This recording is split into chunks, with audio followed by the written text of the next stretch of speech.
In today's video, I'm going to teach you how to transform plain web links into eye-catching buttons and cards in Anytype.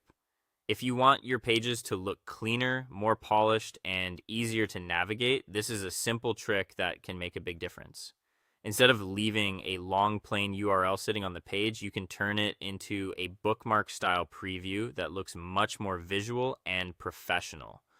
To get started, open your Anytype app and go to the page where you want to place your link. This can be any page you are currently working on, whether it is a notes page, a project page, or a personal dashboard.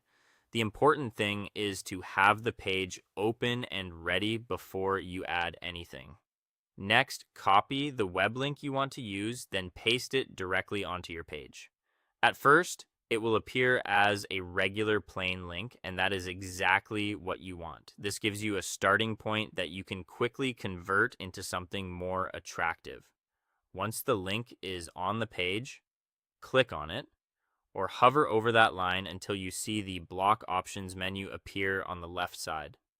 This menu gives you access to different formatting and content type options for that block. If you are new to Anytype, this is a useful menu to get familiar with because it helps you transform basic content into more dynamic elements. From there, click the Change Type icon and choose Bookmark or Web Bookmark from the list. As soon as you do that, Anytype will begin converting the plain link into a richer visual format. This is a great option when you want the link to stand out or when you want to make it easier for someone to recognize the destination at a glance. There is also another way to do the same thing.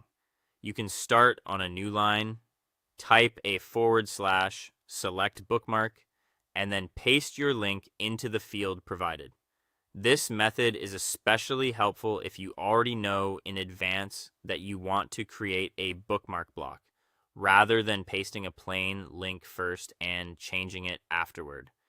After that, Anytype will automatically fetch details from the web page, such as the title and image, and turn your link into a visually appealing card or button. Depending on the site, the preview may look slightly different, but the result is usually much more engaging than a raw URL. That is all it takes to upgrade your links in Anytype. Thanks for watching, and do not forget to subscribe for more